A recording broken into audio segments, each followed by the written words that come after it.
नमस्कार। G capital में आपका स्वागत है। आज EHI-03 के चौथे खंड के इकाई 13 का अध्ययन करेंगे, जिसमें मध्य एशिया और तुर्कों और मंगोलों के उदय के बारे में स्टडी की जाएगी। 13.0 उद्देश्य। तुर्कों और मंगोलों का उदय 10वीं और 13वीं शताब्दी के बीच मध्य एशिया, उसके आसपास के क्षेत्रों पर उनकी तेजी से होने वाली विजयें और विस्तार इतिहास के एक महत्वपूर्ण दौर की शुरुआत करने वाली उल्लेखनीय घटनाएं हैं। भारत के लिए इसके परिणाम सीधे सीधे स्पष्ट और दूरगामी रहे।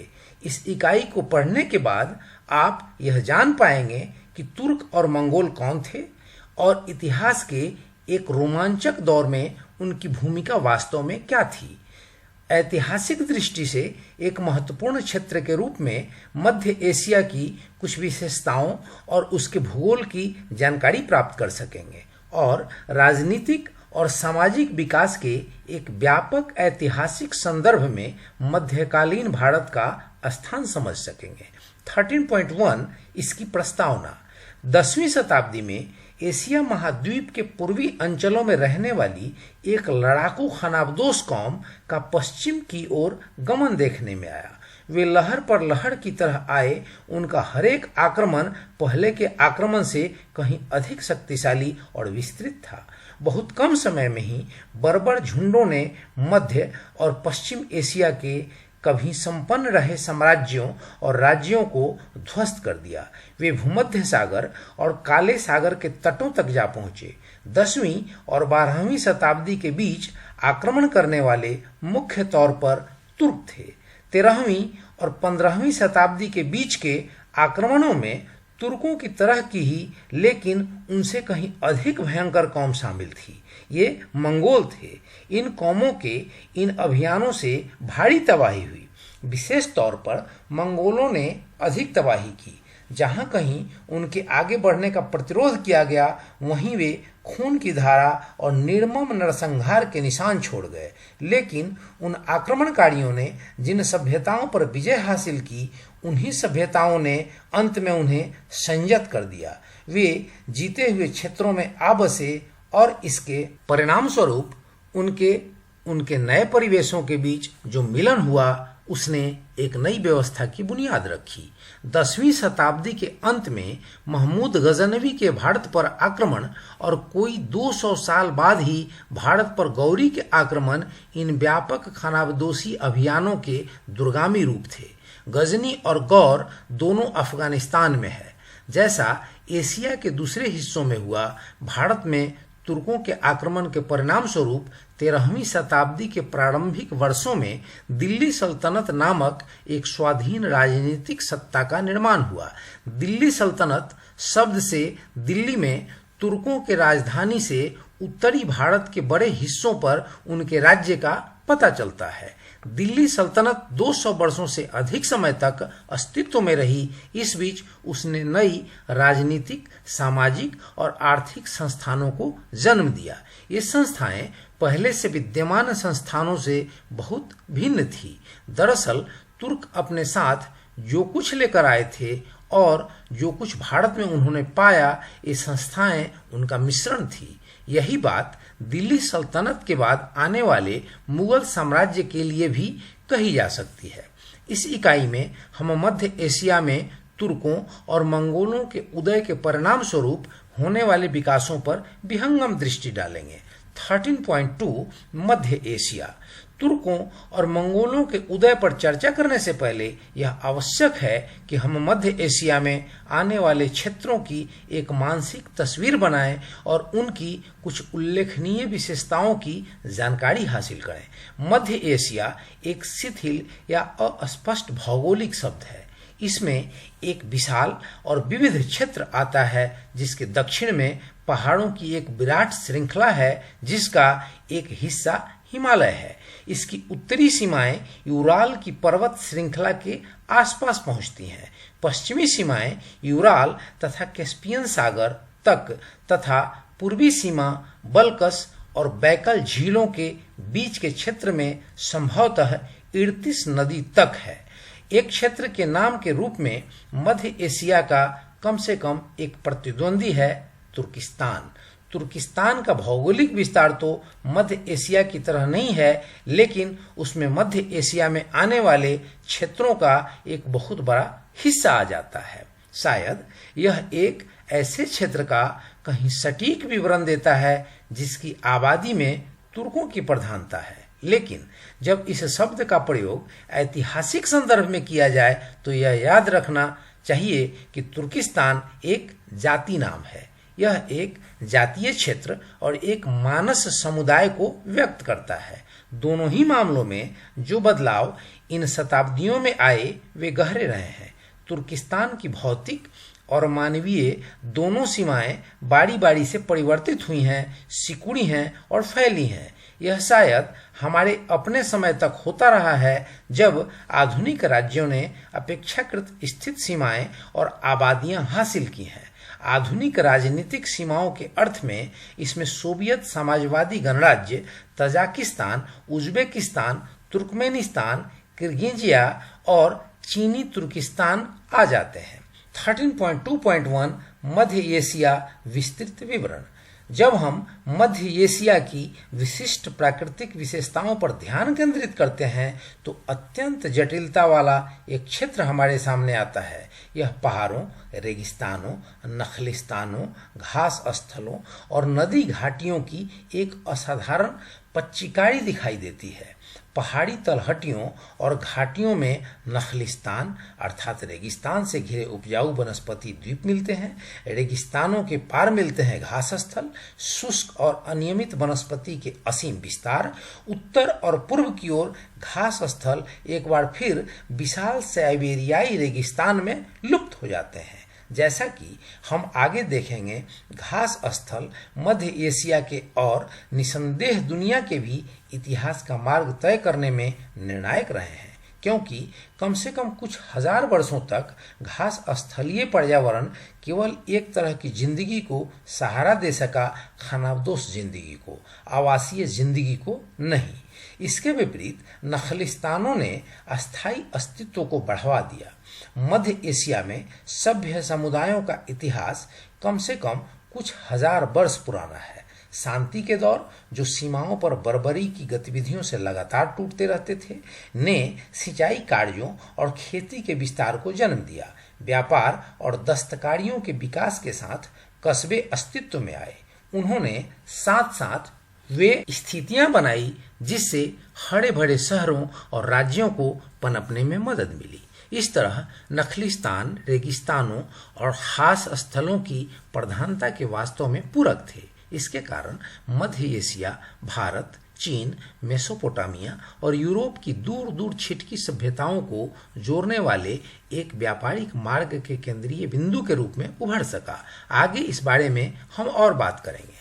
13.2.2 मध्य एशिया लघु क्षेत्रों का जमाव। एक और स्तर पर मध्य एशिया को स्पष्ट छोटे छोटे क्षेत्रों का बना हुआ देखा जा सकता है, अर्थात ऐसी क्षेत्रीय इकाइयां जिनकी पहचान भूगोल और इतिहास के एक विचित्र मिश्रण की देन है। ख्वारिज्म, खुरासान, ट्रांस आक्सियाना, सोगदियाना, सेमिरेचिया, फरगना, ये कुछ नाम हैं जो आपको इस क्षेत्र के किसी भी ऐतिहासिक विवरण में बार बार पढ़ने को मिलेंगे। इनमें से अधिकांश क्षेत्र मानचित्र पर चिन्हित हैं। ट्रांस आक्सियाना, ऑक्सस के पार की भूमि क्षेत्र ऑक्सस और जैक्सार्टस नदियों द्वारा बनाया हुआ क्षेत्र है। इन नदियों को अमुदरिया और सीर दरिया भी कहते हैं। ये नदियां अंतर्भौमिक अड़ाल सागर में आकर गिरती हैं और मध्य एशिया की दो सबसे महत्वपूर्ण नदियां हैं।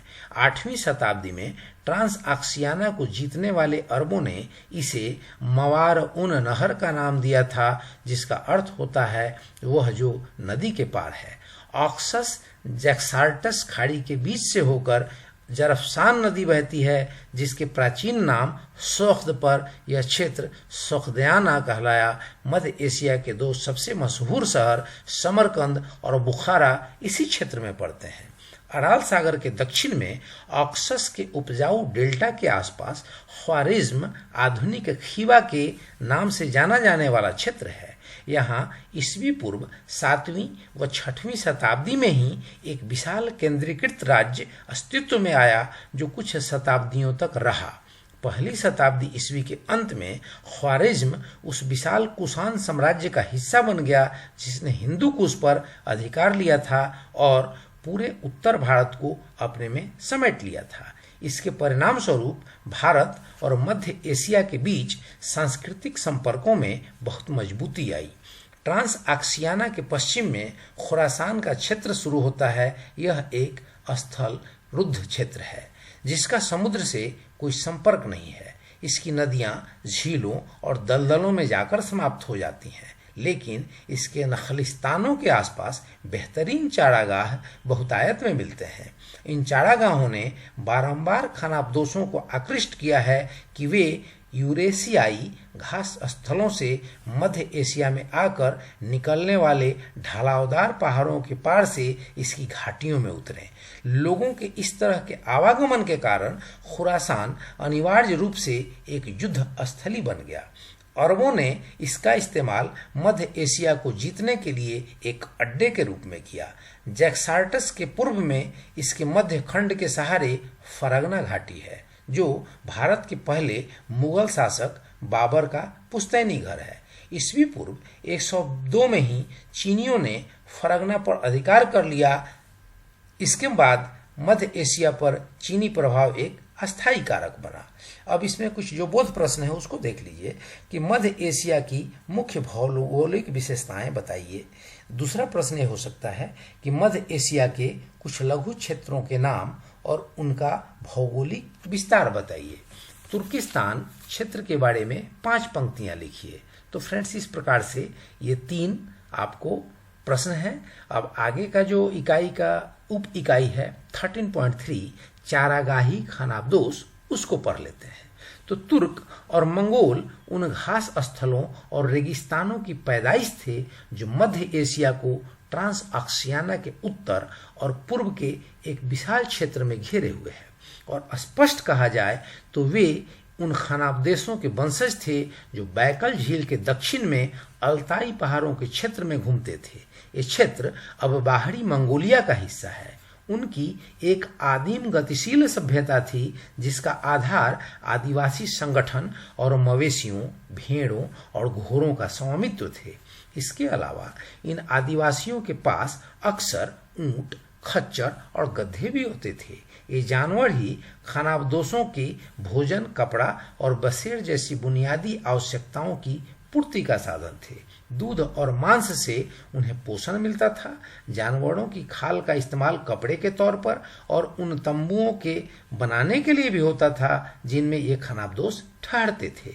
चारागाही खानाबदोशी का आधार चारागाही भूमियों की तलाश थी। इस तलाश में एक खानाबदोश अपने मवेशियों और जानवरों के साथ लगातार एक जगह से दूसरी जगह भटकते रहते थे।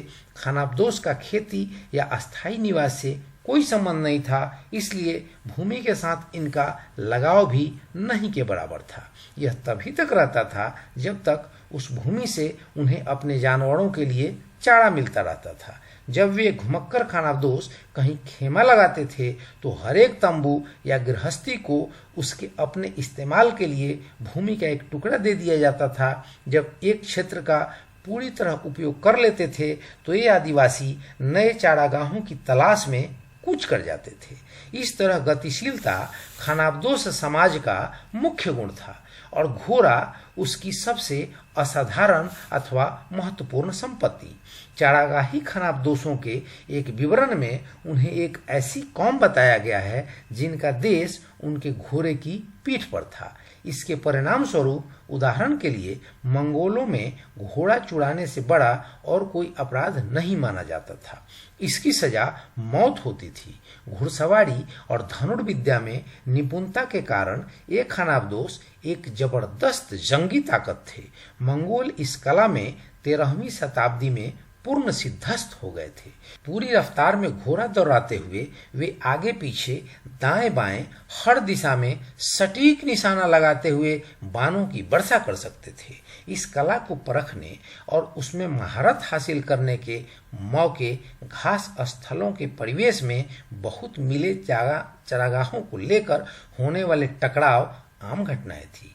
ये टकराव बढ़ते बढ़ते खूनी लड़ाइयां भी बन जाते थे, लेकिन अस्थायी क्षेत्रों में खानाबदोशों के आक्रमण की सभी घटनाओं को घास स्थलों के अंदर होने वाले टकरावों का परिणाम मात्र समझना इसकी जटिलता को अनदेखा करना होगा। इन आक्रमणों के जरिए चारागाही अर्थव्यवस्था के पर्याप्त न होने को भी उतना ही श्रेय देना होगा। चारागाहों से खानाबदोशों की अधिकांश बुनियादी आवश्यकताएं तो पूरी हो जाती थी, विशेष तौर पर जब जब शिकार या मछली मारना भी इनके साथ चलता था। लेकिन इसमें एक गंभीर कमी थी, इसके कोई अस्थायी भंडार नहीं मिलते थे, जैसा कि इसके विपरीत कृषि में होता है। चारागाहों की उपज तेजी से खत्म कर ली जाती थी, इसलिए खानाबदोश का आग्रह इस बात पर होता था कि वे न केवल अधिक और बेहतर चारागाही भूमि पर बल्कि खेतीहर समुदायों के उत्पादनों पर भी कब्जा करें।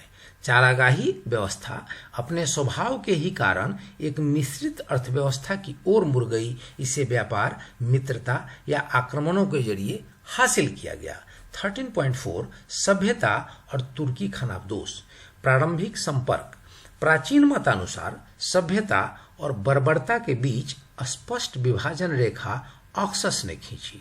इस मत को 10वीं शताब्दी में महमूद गजनवी के दरबार के मशहूर शायर फिरदौसी ने भी अभिव्यक्त दी।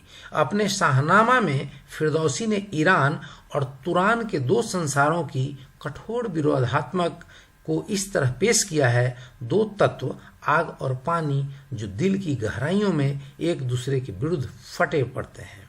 फिरदौसी के लिए ईरान तुर्कों का बर्बरता का राज्य था। दो विपरीत जीवन शैलियों से पैदा होने वाली एक स्वाभाविक वैर भावना ने इन दो जातीय समूहों को अलग किया हुआ था।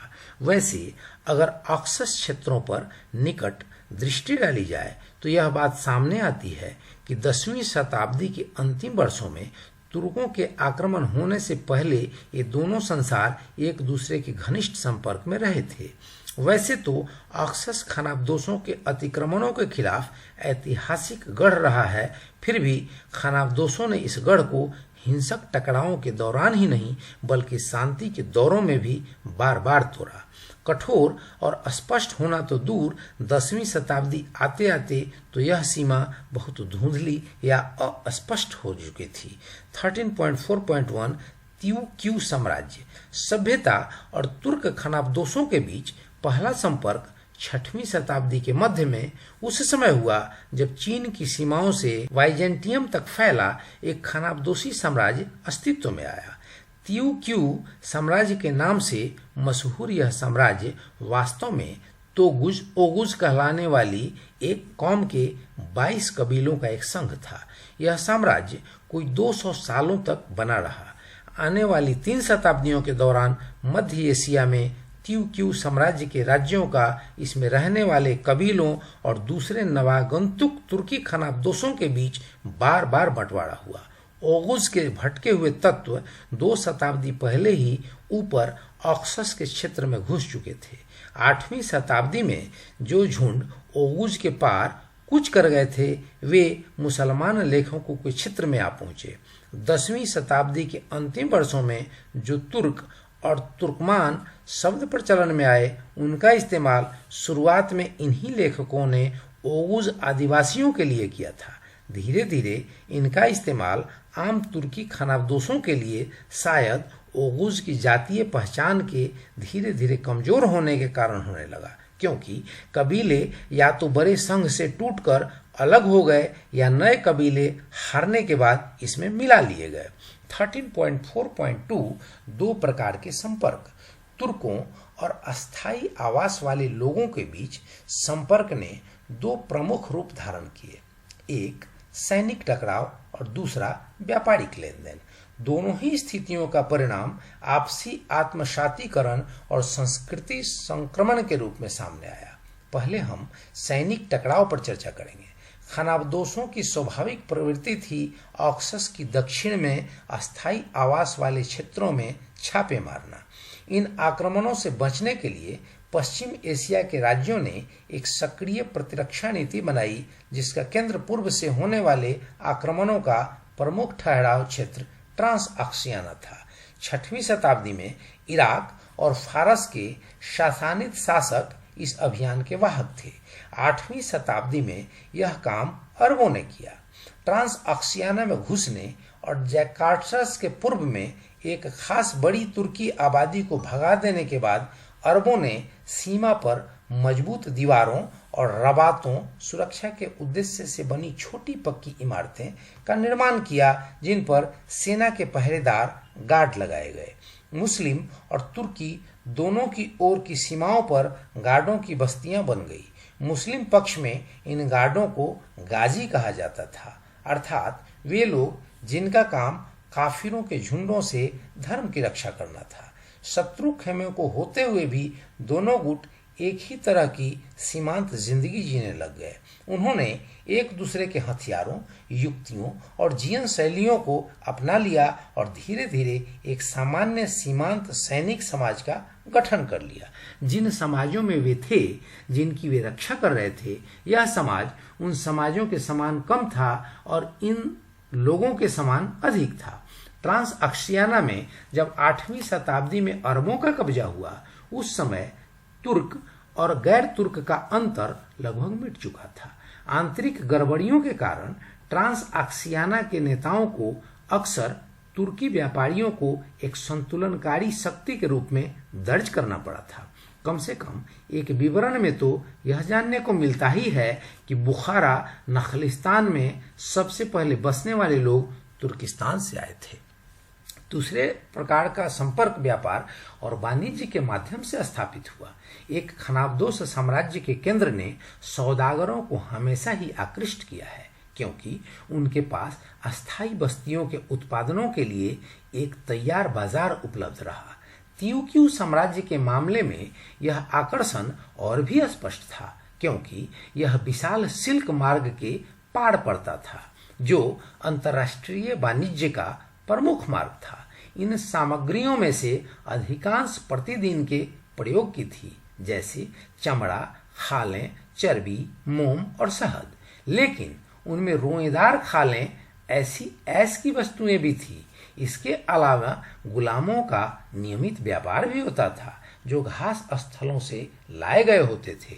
इन उत्तरी क्षेत्रों में भोजन सामग्रियां कारवां के मार्ग पर पड़ने वाले खुरासानी कस्बों में पहुंचती थी और अंत में ये पारगमन व्यापार से होते हुए पश्चिम एशिया में उपभोग के सर्वोच्च केंद्रों इराक और बगदाद में आती थी।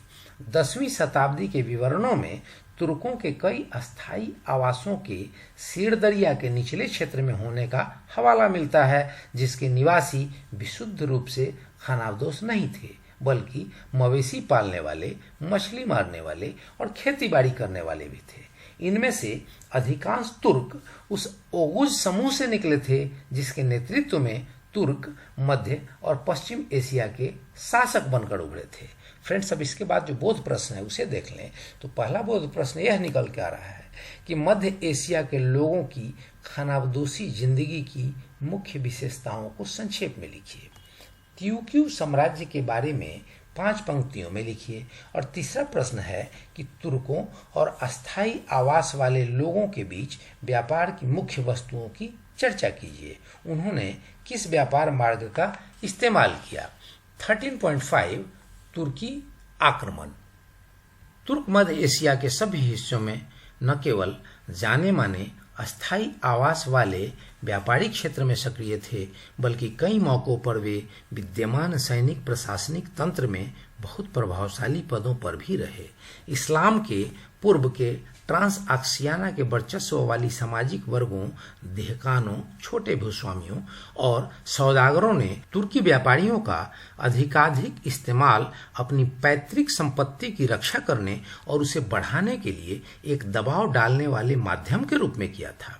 8वीं शताब्दी के आरंभ में ट्रांस अक्सियाना को जीतने वाले अरबों ने तुर्कों को जैकासार्टस के पार खदेड़ दिया और मवारून नहर को बर्बरों के हमलों के खिलाफ एक ढाल के रूप में परिवर्तित कर दिया। लेकिन अंत में तुर्कों को सिपाहियों के रूप में नियुक्त करने के विचार से अरब भी प्रभावित हुए बिना नहीं रहे।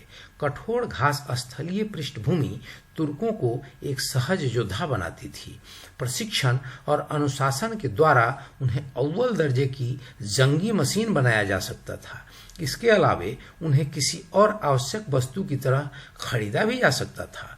ट्रांसआक्सियाना में और उसके आसपास के बाजारों में, मध्य एशिया के घास स्थलों और मवारउन नहर के उत्तर में पड़ने वाले मैदानों से पकड़कर लाए गए गुलामों की भरमार रहती थी।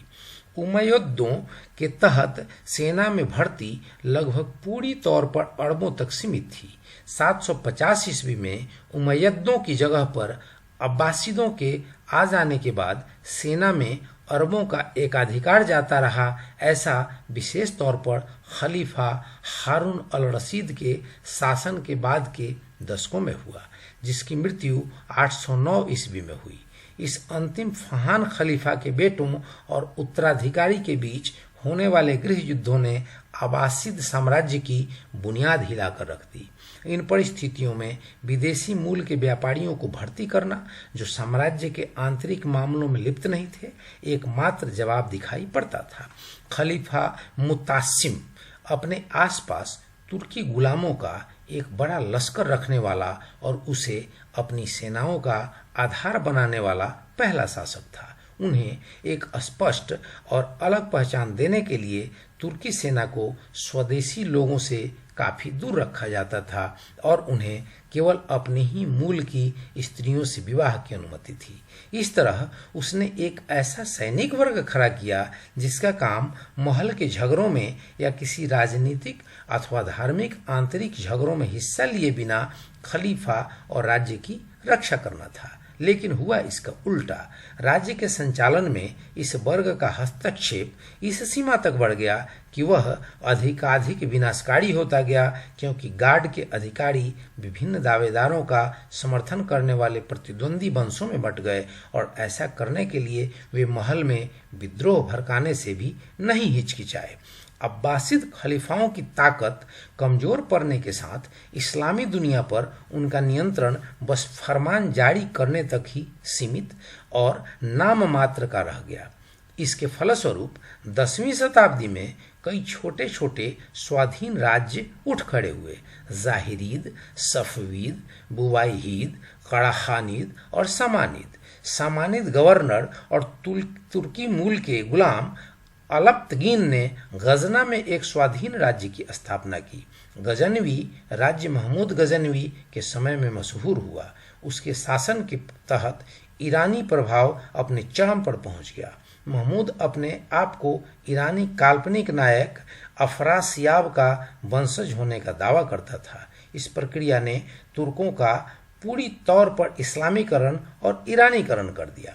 महमूद ने भारत में भी बारंबार हमले किए। इसके परिणाम स्वरूप पंजाब गजनवी साम्राज्य का एक हिस्सा बन गया।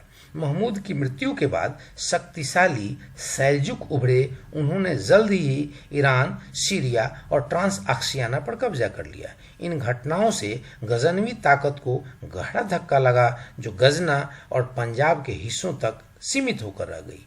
12वीं शताब्दी में सैल्जुकों की ताकत को तुर्की कबीलों के एक गुट ने नष्ट कर दिया। सैल्जुकों के नष्ट होने से जो शून्य बना, उसने ईरान में ख्वारिज़मी और उत्तर पश्चिमी अफगानिस्तान में गौर शक्ति को जन्म दिया। गौर गजना के सामंत थे। दूसरी ओर ख्वारिज़मी शासकों की शुरुआत शानदार रही। उन्होंने गजनी और लगभग समूचे मध्य एशिया और ईरान को अपने अधिकार क्षेत्र में ले लिया। परिस्थितियों में गौड़ियों के लिए ख्वारिज़मी ताकत की कीमत पर विस्तार करना संभव नहीं था। भारत ही एक संभावी दिशा बची थी। विस्तार की इस प्रक्रिया की शुरुआत 12वीं शताब्दी के अंतिम वर्षों में हुई। 13.6 मंगोल। 13वीं शताब्दी के प्रारंभिक दशकों में एशिया और यूरोप ने पूर्व की ओर से आने वाले खानाबदोशों विजेताओं की एक नई लहर दिखी। यह आक्रमण इतिहास में ज्ञात पहले के किसी भी आक्रमण से कहीं अधिक जबरदस्त और विनाशकारी था। ये नए आक्रमणकारी मंगोल थे, जिन्हें उस महान साम्राज्य के लिए सबसे अधिक जाना जाता है जिसका गठन उन्होंने चंगेज खान के नेतृत्व में किया। 13वीं शताब्दी का अंत होते होते मंगोल साम्राज्य ज्ञात दुनिया के एक बड़े हिस्से पर फैल चुका था। चीन, मंचूरिया, कोरिया, उत्तरी वियतनाम, तिब्बत, तुर्किस्तान, अफगानिस्तान, ईरान, मेसोपोटामिया, दक्षिणी रूस और साइबेरिया। विश्व पर राज करने से पहले मंगोल चीन के उत्तर और बैकल झील के पूर्व के घास स्थलीय क्षेत्र के रहने वाले थे। उनके पूर्व में उनकी जैसी ही एक कौम तातार रहती थी, जो शायद मंगोली तुर्क थे, जिन्होंने तरतारस नर्क के लिए यूनानी शब्द से जोड़ते हुए यूरोपीय साहित्य में मंगोलों को तातार नाम दे दिया था। मंगोलों के पश्चिम में कायराइट और नमन रहते थे।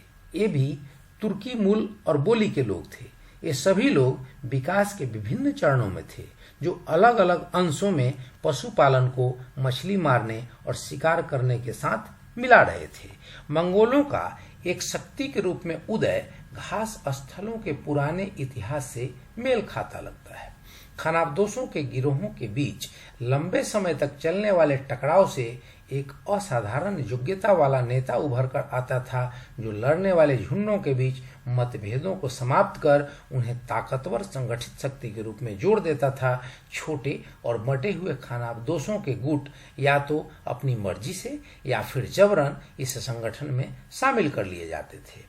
इसके बाद के चरणों में ये खानाबदोश आक्रामक होकर अपने आसपास के अस्थायी आवास वाले समाजों पर टूट पड़ते थे। 13.6.1 चंगेज खान और स्टेप्स के कुलीन तंत्र। चंगेज खान ने मंगोलों को एक गजब की आक्रामक ताकत बना दिया। चंगेज खान का जन्म 12वीं शताब्दी के 7वें दशक में एक शक्तिशाली मंगोल सरदार के यहाँ हुआ था। उसका प्रारंभ का नाम तेमुचिन था। घास स्थलों के अंदर 3 दशकों के कड़े संघर्ष के बाद चंगेज खान अंत में मंगोलों के एक श्रेष्ठ नेता के रूप में उभर कर आया। इस दौरान उसने एक योद्धा और एक ऐसे शातिर कूटनीतिज्ञ के रूप में अपने आप को माहिर किया, जो अपने शत्रुओं में फूट डालने और उन्हें फंसाने में निपुण था। चंगेज खान की सेना और उसकी शाही सरकार की धुरी सावधानी से चुने गए गार्डों की एक टुकड़ी थी।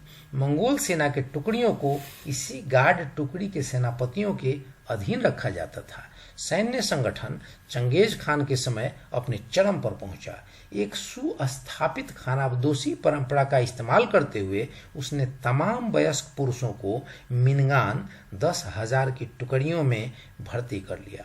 मिनगानों को फिर 10-10 और 100-100 की और छोटी छोटी टुकड़ियों में बांटा जाता था। 10 मिनगानों का एक तुमान बनता था, जिन्हें बड़े स्तर के अभियानों में लगाया जाता था। इनमें से हर एक टुकड़ी एक सेनापति के अधीन होती थी, जिसकी योग्यता चंगेज खान खुद परखता था। सेनापति का अधिकार सैनिकों और उनके परिवारों पर होता था। इस तरह प्रशासनिक नियंत्रण और सैन्य संगठन एक ही तंत्र के अंग थे। 13.6.2 विजय और विस्तार। चंगेज खान के पहले सैनिक प्रयास पूर्वी घास स्थलों के चारागाही कबीलों को अपने झंडे तले लाने को समर्पित थे। अब तेमुचिन का शासन मंगोल, तुर्की और मंचूरियाई कबीलों के एक विशाल संघ पर था। वह उनके तमाम किबेतकी तंबुओं का मुखिया था और उसके परिवार के पास जीते हुए पशुओं का स्वामित्व पैतृक रूप में होता था। सन 1206 में संपन्न हुई करुलताई खानाबदोश सरदारों की बैठक में तेमुचिन को समस्त मंगोलिया का कगान घोषित किया गया और उसे चंगेज खान की पदवी मिली। आंतरिक रूप से मजबूत होने के बाद मंगोल मंगोलिया की सीमा के बाहर निकल पड़े। 1211 ईस्वी में शुरू होने वाले सालाना अभियानों की एक श्रृंखला के अंत में उन्होंने चीन की बड़ी दीवार को पार कर लिया और पीकिंग पर कब्जा कर लिया। जल्द ही उनका ध्यान ट्रांस आक्शियाना और खुरासान की ओर गया, जो ख्वारिज्म शाह के राज्य थे। ख्वारिज्म साम्राज्य की सुरक्षा तो मंगोलों की कब्जा करने की कला के आगे ध्वस्त हो गई। मंगोलों ने दीवारों, फाटकों को तोड़ने वाली मशीनों, लपटें उगलने वाली मशीनों जिसमें से नेफ्ता प्रयुक्त किया जाता था, पत्थर फेंकने वाली मशीनों या गुलेलों, मंजनीक आदि का इस्तेमाल किया। बुखारा और समरकंद का पतन 1220 में भयंकर नरसंहार के बीच हुआ। बुखारा की स्थिति का वर्णन करते हुए एक प्रत्यक्षदर्शी ने कहा, वे आए, उन्होंने बर्बाद किया, उन्होंने जलाया, उन्होंने मारकाट की, उन्होंने लूट लिया, वे चले गए। मंगोलों को ट्रांस आशियाना और खुरासान के साम्राज्य में मिलाने में कई 3 साल 1219 से 1222 लगे।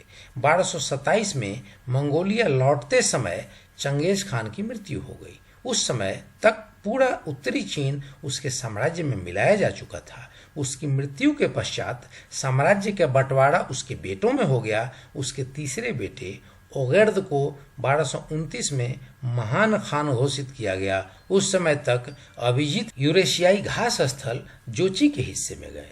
दूसरे बेटे जगताई को तुर्किस्तान मिला और उसके सबसे छोटे बेटे तोलई को अपनी मातृभूमि मंगोलिया का प्रदेश मिला। चंगेज खान के एक उत्तराधिकारी हलागू ने 1258 ईस्वी में बगदाद पर आक्रमण किया। यह शहर अब्बासीदों की राजधानी था जो खून और आग की लपटों में नष्ट हो गया। एक संतुलित आकलन के अनुसार कोई 8 लाख लोगों को वहशी तरीके से मार डाला गया। अब्बासिद खलीफा का अंत भी हिंसक हुआ। अंत में मंगोलों की जीतों से 4 महान साम्राज्य निकले। सुनहले झुंड गोल्डन होर्ड ने बोल्गा के घास स्थल और दक्षिणी रूस पर राज्य किया।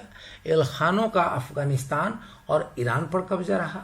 जगताई साम्राज्य के अधिकांश मध्य एशिया रहा और कबुलई खान का साम्राज्य जिसने चीन और पड़ोसी क्षेत्रों पर राज्य किया, ये साम्राज्य 15वीं शताब्दी तक बने रहे। फ्रेंड्स, अब इसके बहुत प्रश्न हैं। एक, तुर्क अरब खिलाफत के मामलों में कैसे शामिल हुए? दूसरा, चंगेज खान का उदय शक्तिशाली शासक के रूप में कैसे हुआ?